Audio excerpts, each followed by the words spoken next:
Bem-vindo à nossa escola bíblica online. Nós adotamos a revista Compromisso, esta que se encontra em minhas mãos, e é a nova revista para o quarto trimestre de 2025, que vai falar sobre os profetas menores, Oséias, Joel, Amós, Obadias e Jonas. Desde já queremos dizer que os profetas menores não são porque os profetas não têm importância, nada disto, mas sim pelo fato de os escritos serem menores em relação aos outros maiores. A gente, por exemplo, temos o profeta Isaías, com bastante capítulos, Jeremias e assim por diante, mas quando chega para estes profetas, são textos mais curtos. Daí a terminologia profeta menores. Eu estou apresentando aqui a nossa revista, que é a mais nova deste trimestre. Aqui é do aluno e esta do professor. Vai conter vários recursos para os professores e que pode ser utilizado também por pessoas interessadas, pessoas que queiram aprender cada vez mais e mais a palavra de Deus. Neste vídeo, nós vamos dar o pontapé inicial para o nosso trimestre e vamos falar então sobre essa temática, numa introdução ao trimestre, o último de 2025. Naturalmente, a gente vai falar sobre esses assuntos pertinentes, grandes profetas em poucas palavras. Vamos fazer a leitura conforme está em nossa página, de número 7 da nossa revista. A mensagem de Deus ao seu povo tem sido entregue de muitas formas ao longo da história de amor e redenção. Uma das mais lindas e poderosas formas é a arte profética, como encontramos registrada na pena dos profetas menores.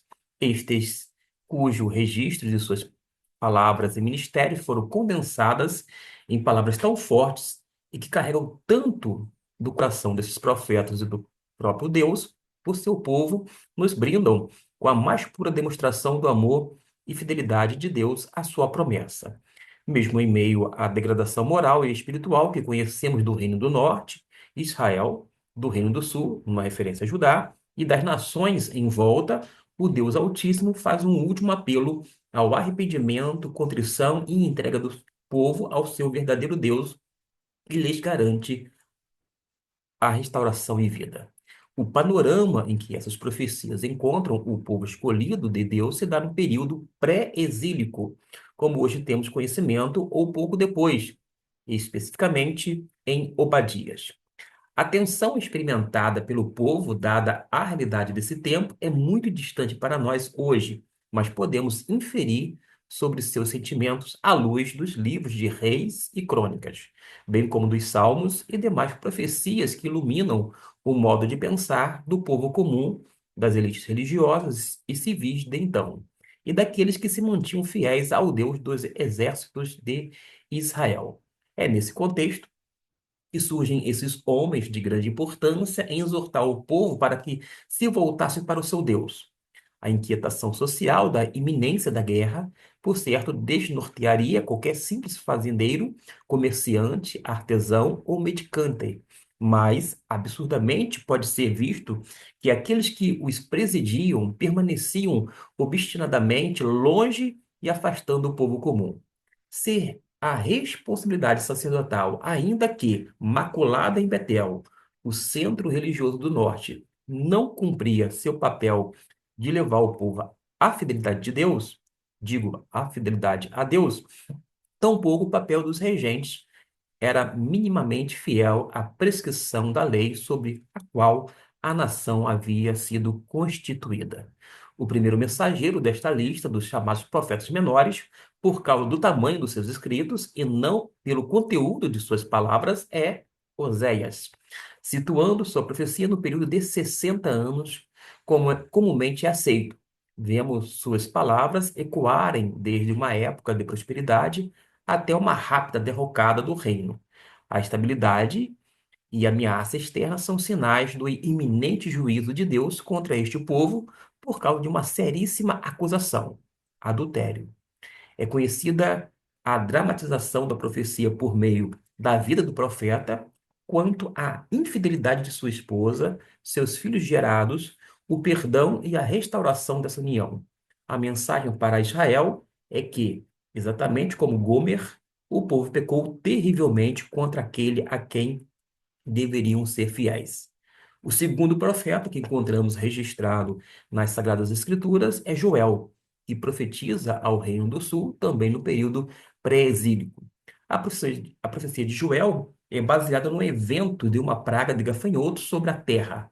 Essa praga é identificada como o juízo de Deus contra a nação de modo imediato, bem como prenuncia o futuro juízo divino por causa dos seus pecados.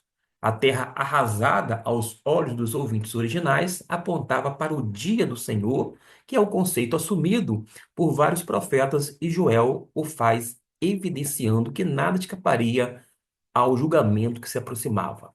A condenação anunciada para o povo não encerraria a história deles. Antes, a promessa que acompanhava era de restauração e bênção.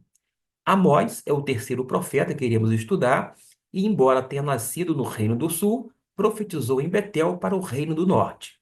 Devemos nos lembrar que, na divisão do reino, a cidade de Betel ficou sendo a cidade de adoração para o reino de Israel.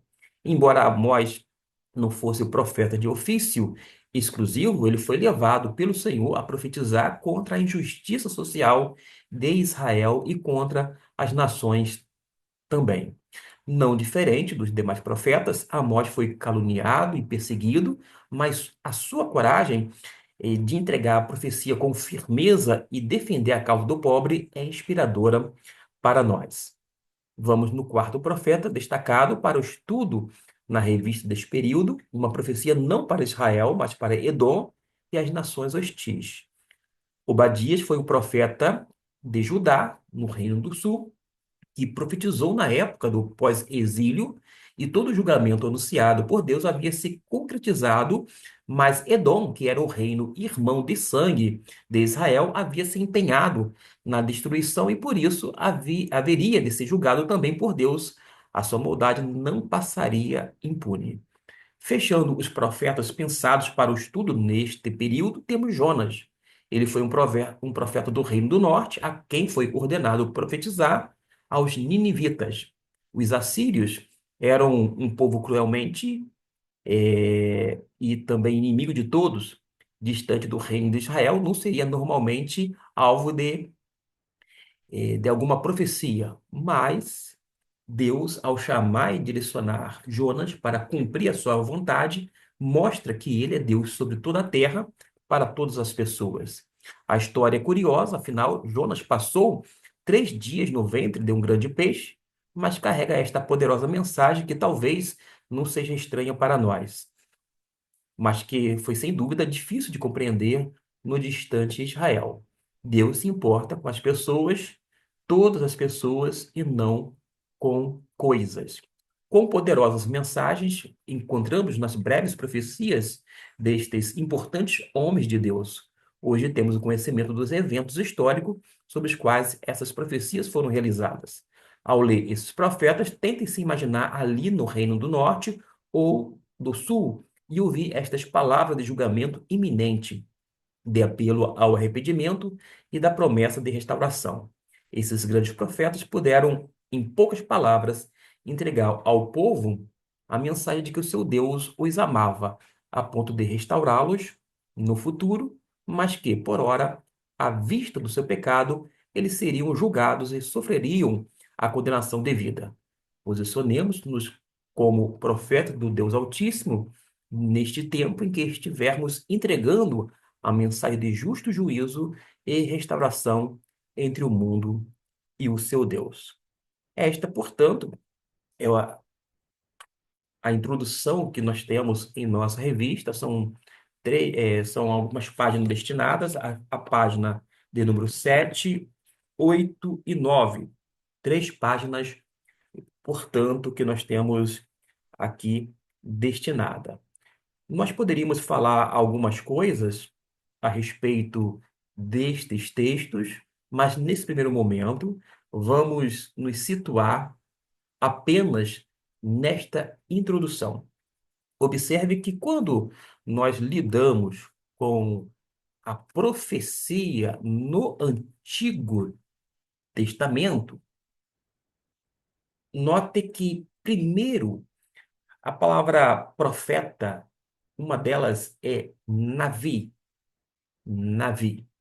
Navi indica que a pessoa é a boca de Deus, ou seja, Deus fala pelo seu profeta, isto é, pelo Navi. Ele tem apenas uma mensagem. A mensagem dele não é de si mesmo, mas de Deus. Nós depois vamos ver uma outra terminologia para profeta.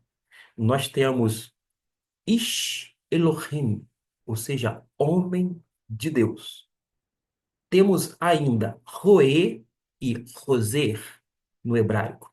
A ideia de um deles é de que é alguém que tem uma visão, é um vidente, no sentido de Deus mostrar através de visão, e ele então coloca no papel, ou seja, nós temos os seus escritos. De qualquer forma, o profeta no Antigo Testamento, eles vira, via de regra, ele vai dizer, assim diz o Senhor. E isto é muito importante, porque nos dias atuais, algumas pessoas têm dado atenção demasiada à revelação fora das Escrituras. A gente precisa, meus irmãos, colocar os pingos nos is. Eu vou fazer aqui citação de um dos maiores escritores entre os batistas que nós tivemos até pouco tempo. Refiro-me ao saudoso pastor Isaltino Gomes Coelho Filho. Em sua teologia sistemática, um trabalho voltado para a igreja, salvo engano, em Campinas, da qual ele foi pastor durante um período, ele menciona que Deus não se revela mais hoje em dia. Uma coisa é nós entendermos que Deus não revela mais. Por causa de quê? Primeiro, o cânon está fechado. A Bíblia é a revelação completa. Dito isto, guardemos esta informação: Deus não se revela mais, porém, Deus fala. E Deus fala através de quê? Da Bíblia Sagrada, a sua bendita palavra. Observe que a Bíblia é o livro do Espírito Santo. Foi inspirado pelo Espírito. O próprio Espírito Santo de Deus moveu homens, isto é, conduziu homens santos da parte de Deus para redigir, para escrever a mensagem que nós temos hoje em dia como Bíblia Sagrada. De modo que o instrumento do Espírito Santo, sem dúvida alguma, é a Bíblia Sagrada. E não é à toa que nós falamos, não por palavras soltas, vazias, mas de uma forma muito convicta. A Bíblia é a única regra de fé e prática. De modo que nós seguimos o que a Bíblia diz. E quando a gente ouve Deus falar através dos seus profetas, aqui chamado profetas menores, mas por conta do seu conteúdo, do material que é um tanto pequeno comparado a outros profetas, e não devido à importância, porque se trata, como eu disse, palavra de Deus, nós temos muito que aprender. Aprender dentro de um contexto do Antigo Testamento, entendendo que tais profecias já se cumpriram. Elas não hão de se cumprir. Elas já tiveram seus cumprimentos. Geralmente, o cumprimento da profecia no Antigo Testamento é um futuro imediato, não o nosso. A nossa tendência é achar que tudo que está na Bíblia se refere a nós, que estamos no século 21.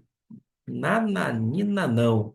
A gente precisa nos situar contextualmente, historicamente e biblicamente falando.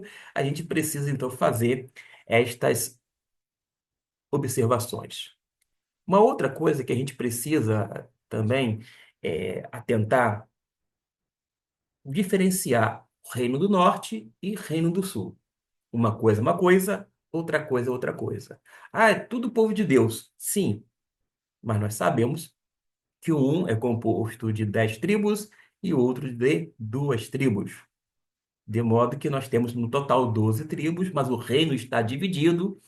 Ora, um é levado ao cativo, um reino, ao exílio, o outro vai permanecer, ora o outro vai ir, e assim por diante. A gente precisa realmente se ater a essas coisas para compreender um pouco a palavra de Deus. E, naturalmente, essa noção do pré-exílio, pós-exílio, do exílio, é importantíssimo para compreender um pouco mais a palavra de Deus. De modo que nós vamos, sem dúvida alguma, trabalhar esses textos indo devagar, sem pressa alguma, para que a gente venha assimilar cada vez mais e mais a palavra de Deus.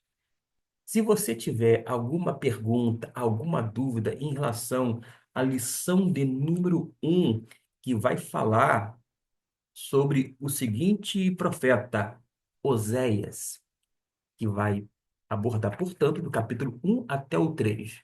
Tem alguma pergunta, alguma dúvida? Deixa no comentário deste vídeo para que em tempo hábil eu possa visualizar e quando fizer ainda nesta semana a primeira lição, uma difícil chamada com base em Osés capítulo 1, versículo até o 3, eu possa, quem sabe, responder a sua dúvida, dirimir ela e, quando não, responder a sua pergunta. Que Deus possa, desde já, nos abençoar e, nesse primeiro momento, fica aqui registrado esta introdução ao terceiro trimestre de 2025.